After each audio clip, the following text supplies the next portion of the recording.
A king who made his guard watch his wife naked, a plague that made people dance to death, and an army that lost a war to birds. These are 5 bizarre historical events that sound completely fake, but are absolutely real. And trust me, the last one is the most twisted of all. If you love history that feels stranger than fiction, subscribe now for more compilations of the world's most unbelievable true stories. Let's start with a king whose pride led to his downfall.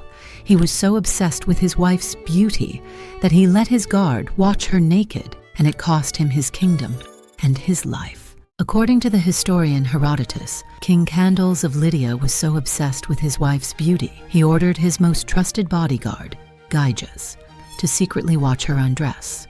A reluctant Gyges was forced to obey, but the queen spotted him as he left the room. The queen felt humiliated and enraged. She knew it was her husband who did this. The next day, she summoned Gyges and gave him an ultimatum: kill Candaules and take both her and the throne, or be executed on the spot. Gyges chose to live. That night, the queen armed him and hid him in the same spot. He assassinated the king in his sleep, married the queen, and seized power. The act led to the founding of the Mermnad dynasty, all because of one king's fatal pride. From one man's fatal decision, we turn to a mystery that consumed an entire city. It all started with one woman. She stepped into the street and started to dance. She didn't stop for 6 days, and soon, a whole city was dancing with her. Her name was Frau Trophäa, and in July 1518 in Strasbourg, she became patient zero of one of history's strangest epidemics. Without music, she danced compulsively, her body seemingly not her own. Within a week, over 30 people had joined her eerie, silent dance. By August, the number had grown to 400. The streets were filled with people dancing until their feet bled, many collapsing and dying from strokes and exhaustion. This wasn't a party, it was a plague. The dancers weren't joyful. Many were reportedly crying out for help, trapped in their own bodies. The authorities tried to cure it with more dancing. They hired musicians and set up a stage. This backfired, encouraging more people to join the frenzied, deadly dance. Then, as mysteriously as it began, the plague subsided in September. To this day, no one knows for sure what caused it. What drove Frau Trophäa to start dancing? Theories range from mass hysteria triggered by famine and stress, to poisoning from a hallucinogenic fungus. But the dancing plague of 1518 remains one of history's most bizarre and terrifying unsolved mysteries. What do you think caused it? A psychological breakdown, a poison, or something else? Okay, that plague remains a mystery, but our next story is about a very clear strategy for power. She is one of history's most famous queens, but her path to the throne involved a shocking family secret. She married both of her younger brothers. When Cleopatra VII's father, Ptolemy XII, died, his will forced her to co-rule with her 10-year-old brother, Ptolemy XIII. To secure her throne, the 18-year-old Cleopatra married him.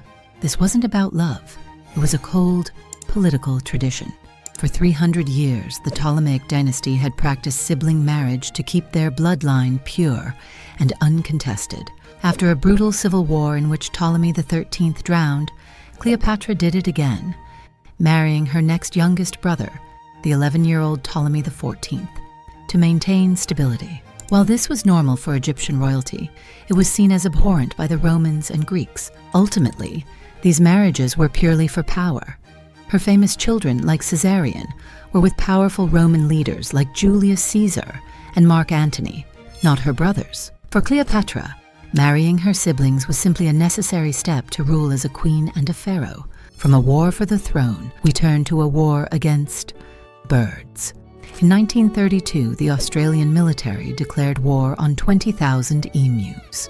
And to your surprise, the emus won. It sounds like a joke, but it really happened. After World War I, Australian farmers in Western Australia were struggling through the Great Depression. Their problems got worse when 20,000 emus, migrating after their breeding season, descended on their wheat farms, trampling crops and tearing down fences. The desperate farmers called the government, and the Minister of Defense responded by sending in the army. Major G.P.W. Meredith and 2 soldiers arrived with 2 Lewis machine guns and 10,000 rounds of ammunition, ready for an easy victory. But the emus were brilliant tacticians. When ambushed, they scattered into small groups. When the soldiers mounted a gun on a truck, the birds outran them on the rough terrain. After weeks of failed attempts, the military had used nearly 10,000 bullets to kill less than 1,000 emus, a kill rate of about 10 shots per bird. After this humiliation, the army withdrew. The Great Emu War was over, and the feathered natives were the undisputed champions. An army losing to birds is absurd, but our final story is a tragedy of epic proportions. He was destined to kill his father and marry his mother, and despite every attempt to escape it, his fate was sealed before he was even born. But before we move to our final story, a quick reminder for you. If you are enjoying these videos, don't forget to subscribe so you don't miss what's coming next. Now, let's witness the unavoidable tragedy of Oedipus. Before the Greek hero Oedipus was born, an oracle delivered a horrifying prophecy to his parents, King Laius and Queen Jocasta of Thebes. Their son would murder his father and sleep with his mother. Hearing the prophecy, they became terrified, and they pierced the baby's ankles and ordered him left on a mountainside to die. But fate wouldn't be denied. A shepherd found the boy and gave him to the royal family of Corinth, who raised him as their own. Years later, Oedipus heard the same prophecy, and believing the king and queen of Corinth were his parents, he fled to protect them. The irony is tragic. On his journey, he killed a man in a roadside dispute, his true father, Laius. He then arrived in Thebes, saved the city from the Sphinx, and was rewarded by being made king and marrying the widowed queen, his mother, Jocasta. Both the mother and son were living a happy life, unaware of their actual truth. They even had 4 children. Years later, the terrible truth came out. Knowing that her husband is also her son, Jocasta hanged herself, and Oedipus, in despair, gouged out his own eyes. Do you believe in fate, or could Oedipus have made a different choice? From fatal pride to inescapable fate, these stories prove that real history is often far stranger and more shocking than any fiction we could invent. Which one of these events left you most stunned? Let us know in the comments below. Thanks for watching. Don't forget to like this video and hit subscribe if you enjoyed.